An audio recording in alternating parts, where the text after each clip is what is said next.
때마다 하나님께서 큰 영광 받으실 줄 믿습니다. 할렐루야. 흑염 가운데에서도 여러분 하나님 지켜주시고 이렇게 복된 예배의 자리 거룩하고 복된 주님의 날 주의 자녀들이 함께 하나님 앞에 나와 영과 진리로 예배할 때 하나님께서 우리와 함께 하시고 한없는 은혜와 평강으로 충만케 하여 주실 것을 믿습니다.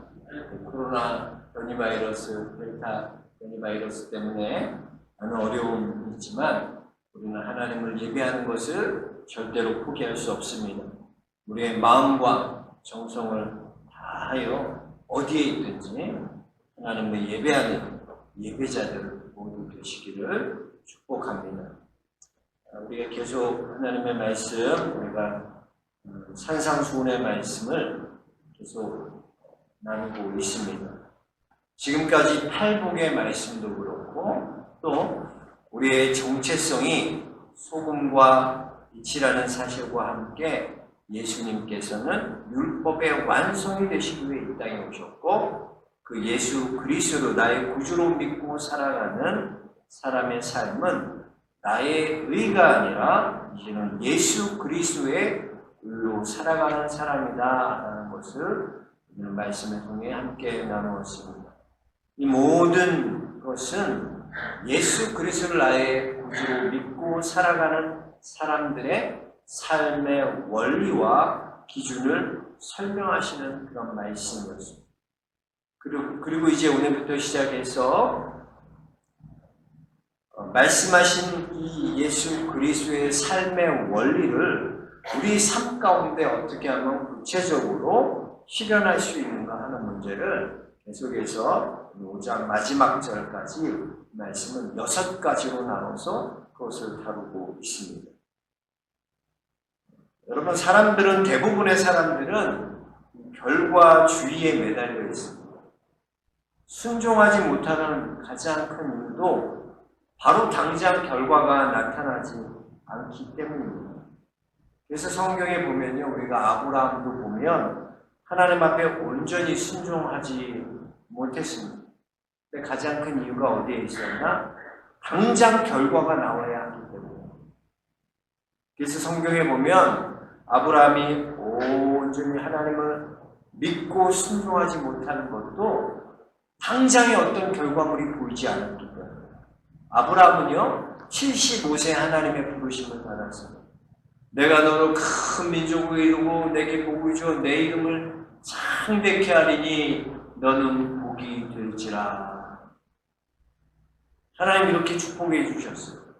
그런데 실상은 아브라함에게는요, 99세가 될 때까지 약속의 아들을 얻지 못했다는 데 있어요. 75세에 그런 놀라운 축복을 받았지만 이름을 창대케 하고 큰 민족이 되는 복을 받았지만 실상은 99세가 될 때까지 약속의 아들을 얻지 못했다는 거죠. 하나님의 약속을 받았지만 하나님의 복을 받았지만 그 약속의 결과물인 이삭을 아직 주지 않으셨다는 거예요. 그럴 때 아브라함이 낙심이 되고 실망하고 인간적인 방법으로 하갈에게서 이스마엘을 얻게 되는 것입니다. 여러분, 율법이라는 것도 마찬가지입니다. 율법은 어떤 행위의 결과로 그 사람을 판단하는 게 율법이에요. 오늘 21절의 말씀처럼 바리새인과 서기관들은 살인하지 말라라는 이 율법을 어떤 인간의 행위의 결과로 생각하고 있었다는 것이죠. 그래서 내가 실질적으로 남을 죽이지 않았다면 나는 율법을 지킨 것입니다. 내가 남을 칼로 아니면 어떤 도구로 남을 죽이지 않았다면 나는 살인한 적이 없는 거예요. 내 안에 어떤 생각이 있든지 상관없이 내가 사람을 직접 죽이지만 않았다면 그것은 살인한 것이 아니다. 그것이 율법을 지킨 거죠. 그런데 예수님께서는 뭐라고 말씀하십니까? 22절에 보면 나는 너희에게 이르노니 예수님이 우리에게 말씀하신데 너희가 율법에는 행위의 결과로 율법을 판단하지. 근데 나는 너희에게 말하는데 나는 너희에게 이르노니 형제에게 노하는 자마다 심판을 받게 되고 형제를 대하여 나가라 하는 자는 공회에 잡혀가게 되고 미련한 놈이라고 하는 자는 지옥불에 들어가게 되리라 말씀하고 있죠. 이것은 어떤 겉으로 보이는 행위의 결과기보다는 먼저 우리의 마음의 동기를 체크하라는 거예요. 내 마음이 지금 어떤 상태인지 점검해 보라는 겁니다. 이것이 더 중요하다는 거예요. 그래서 성경은 늘 마음의 문제, 우리의 속사람에 대해 관심을 갖고 있어요. 내 겉모습이 아니라 내 속사람의 어떤 상태인지 또 어떤 마음인지가 중요하다는 것입니다. 왜 그렇습니까? 주님은 우리의 중심을 보시기 때문에 사람은 외모를 보고냐 나 여호와는 너희의 심령 중심을 감찰하신다. 그래서 주님은 우리의 중심을 보시기 때문에 그렇기 때문에 우리는 우리의 마음을 예수 그리스도께 내어드려요. 우리의 몸뿐만 아니라 내 마음, 생각, 우리의 마음을 주님께 내어드려야 됩니다. 예수님께서 내 마음을 온전히 다스릴 수 있도록 그분께 나를 내어드려야 하는 거예요. 그래서 내 안에 내가 무엇을 심어 놓느냐에 따라 그것이 나를 만들어 간다는 것입니다. 중국의 극동 지방에서만 자라는 모소대나무라는 것이 있습니다. 이 지역의 농부들은요, 여기저기 뿌리를 잘라서 묻고 매일같이 정성을 들여서 이 대나무를 키웁니다. 하지만 농부들이 수년 동안 온 정성을 다해 키웠음에도 불구하고 모소대나무는요, 4년 동안 3cm 정도밖에 자라지 않습니다. 4년 동안 기껏 자라야 요만큼 자란다는 거예요. 그렇게 정성을 다했거든요. 4년이라는 시간이 결코 짧은 시간이 아닐 텐데도 작은 나무조차 되지 못하는 거예요. 그러니 얼마나 실망스럽겠습니까? 이쯤 되면 굉장히 불안한 생각이 들 겁니다. 이대로 성장이 멈춰버리는 것은 아닐까? 하지방 사람들도 이런 모습을 볼 때면 도저히 이해하지 못하겠다는 듯 고개를 절레절레 흔들기도 합니다. 육안으로 보기에도 모소대나무는 전혀 자라지 않는 것처럼 보이고 허송세월 보낸 것처럼 그렇게 보여집니다. 하지만 모소대나무가요, 5년 차가 되면 무려 하루에 30cm가 넘는 속도로 빠르게 성장합니다. 그래서 6주가 되면요 15m가 됩니다. 그래서 그 자라는 순식간에 빽빽하고 울창한 6주 만에 요만했던 게 6주 만에 빽빽하고 울창한 숲으로 변한다는 거예요. 즉 이것은요 모소대나무의 잠재력은 자라나는 게 있다는 거예요. 자라난다는 것을 말합니다.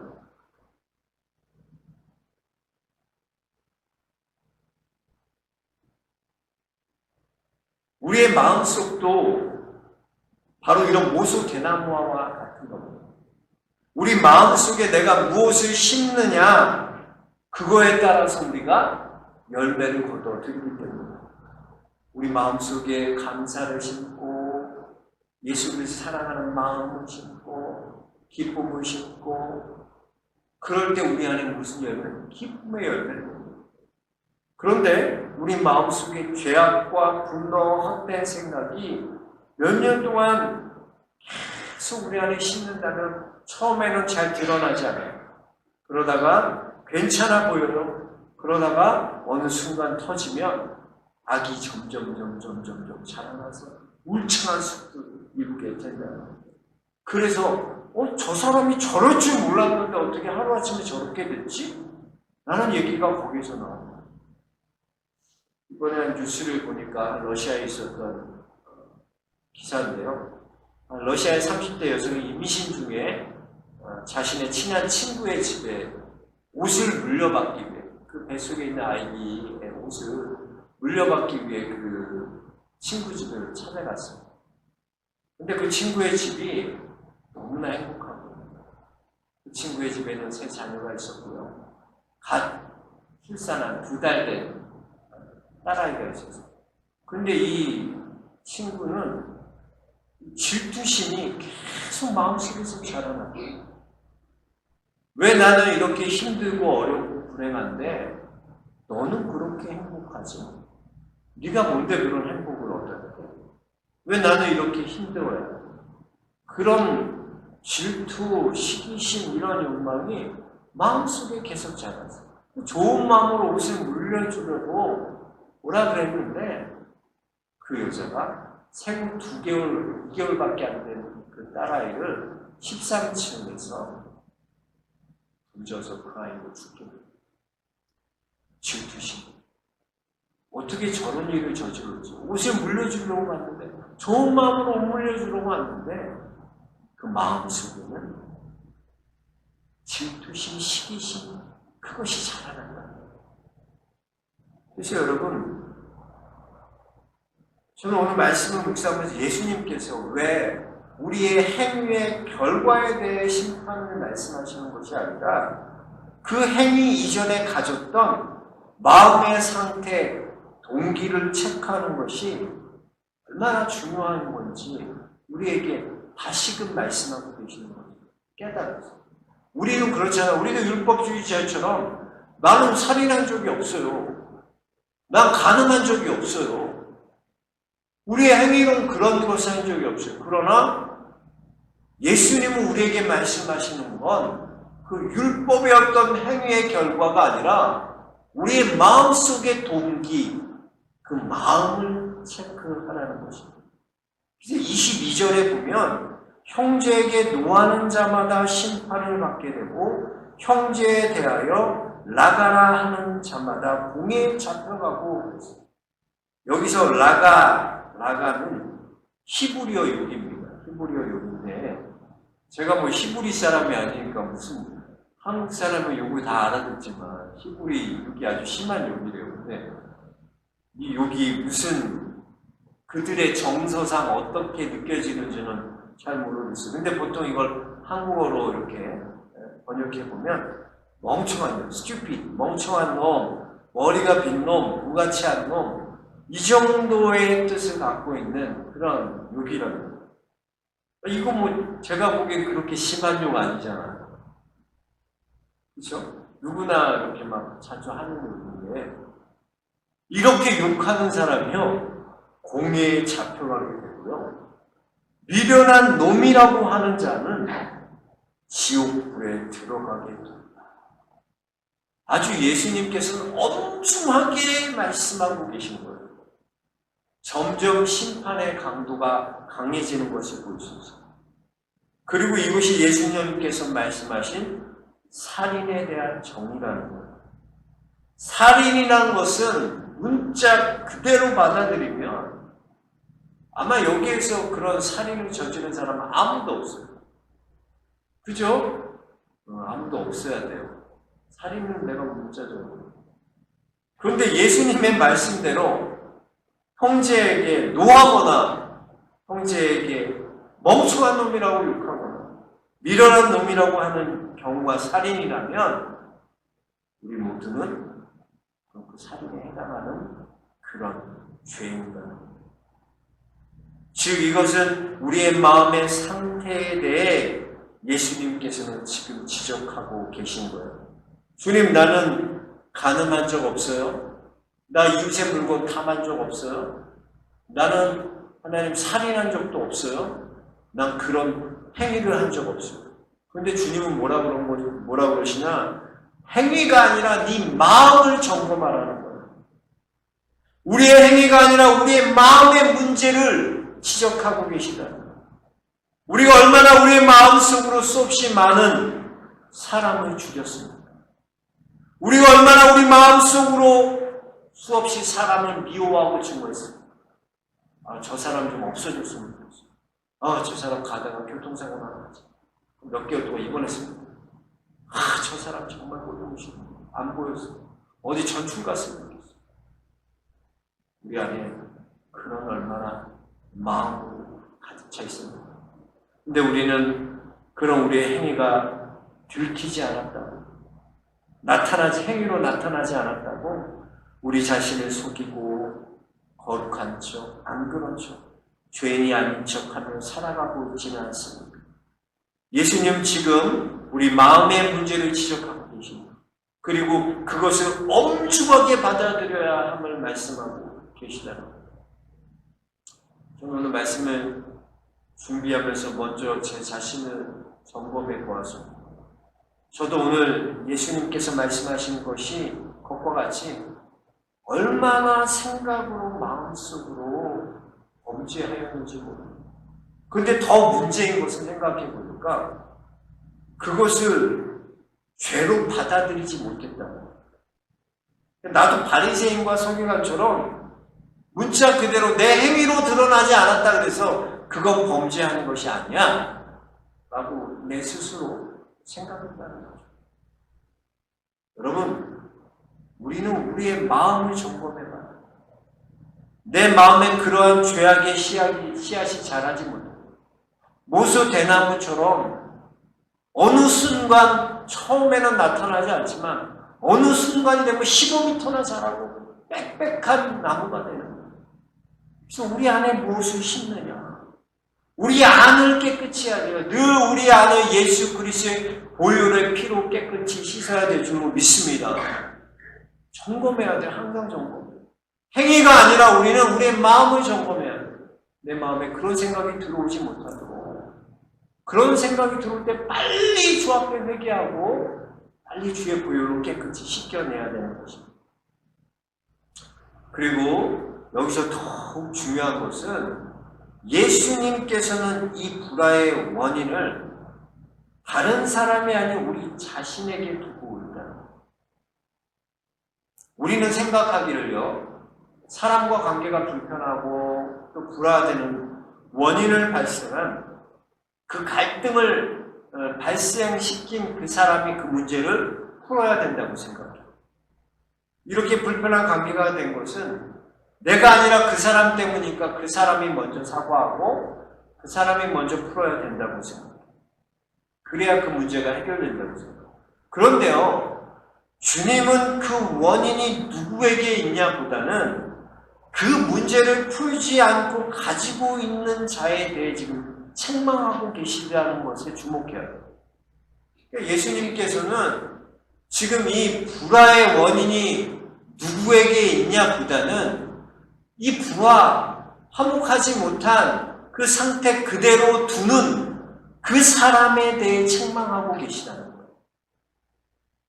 즉 이것은 나를 화나게 하는 그 사람의 문제 이전에 화를 내고 있는 내 영적 상태를 말씀하고 계신 겁니다. 더 깊이 말씀으로 들어가 보면 이 감정 때문에요. 남과 화목하지 못하는 그 감정 때문에 하나님과의 관계에서 우리는 하나 되지 못해요. 어제 이렇게 무슨 고발하는 사건 실화가 뭔가 이런 프로가 저녁에 잠깐 봤어요. 근데 내 아이를 가지고 있고 한 아이는 입양했다. 2년인가 그랬어요. 미남인가 미남.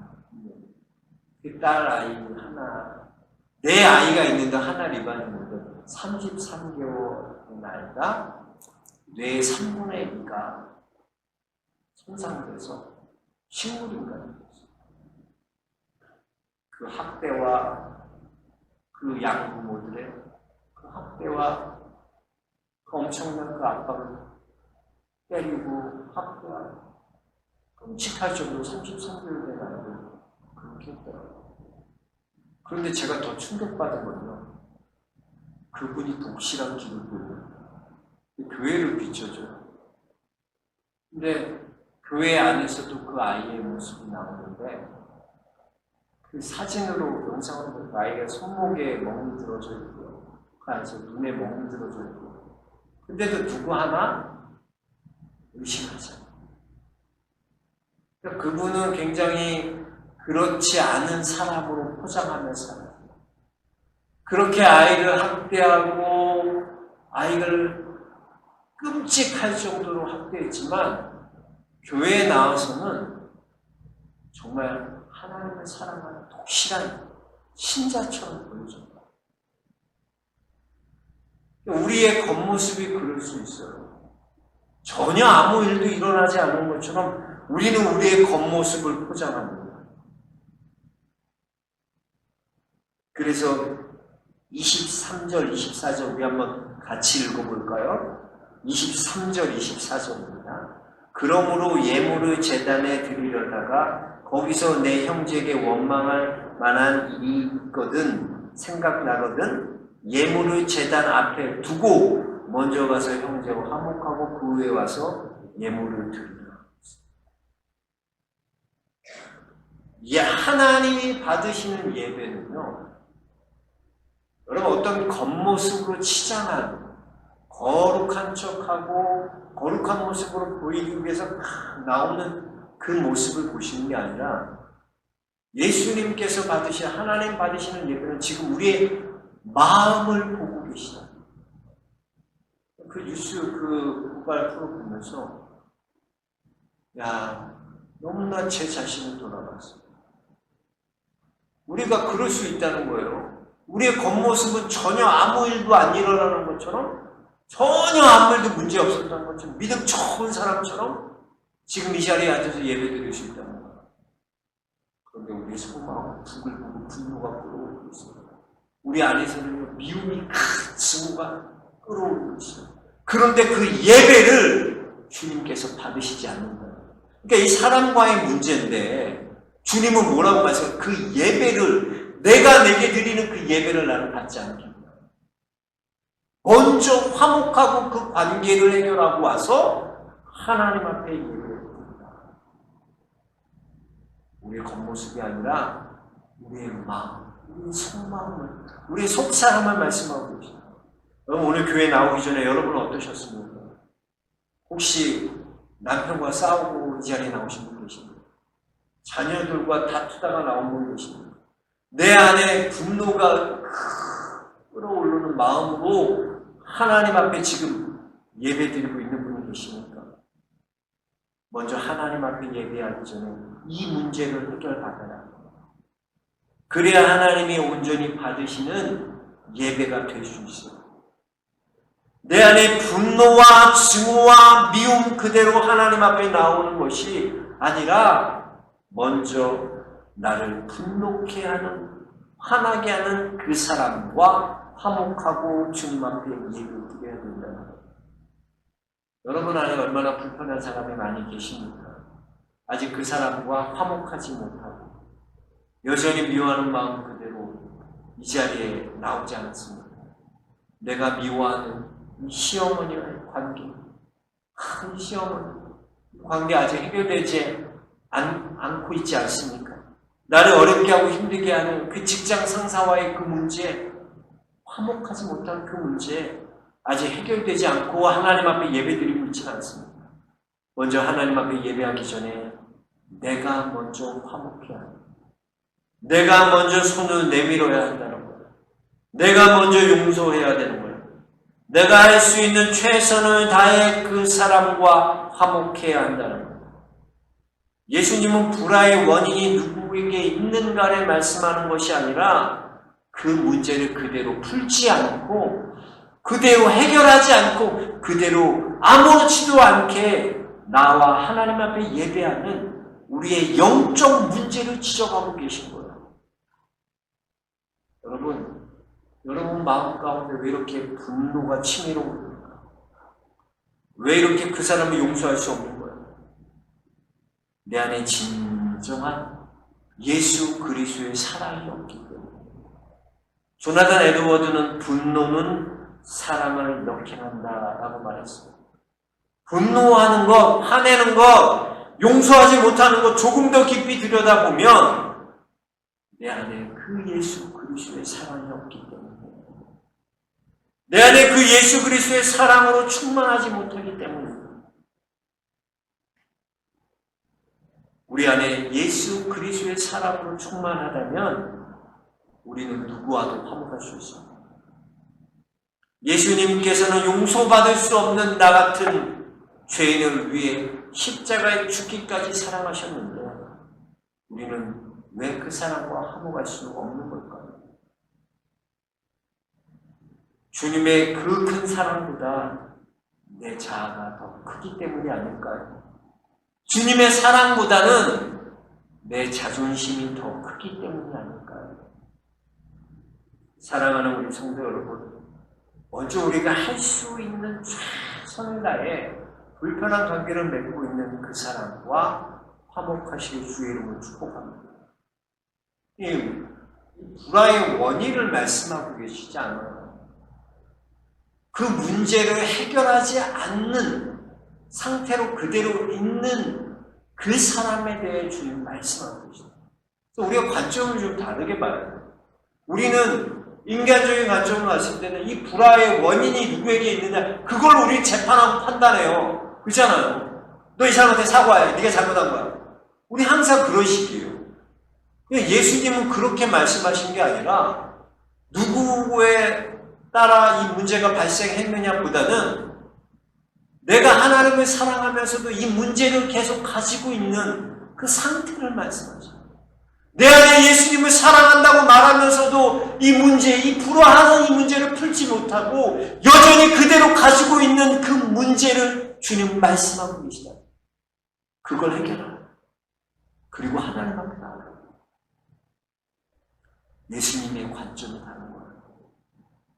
옳고 그름을 말씀하시고 내가 하나님의 사랑을 입은 사람이라면 내가 하나님의 사랑이 내 안에 충만하다면 네가 손을 내밀어 먼저 화목하라. 그리고 내게 나오라.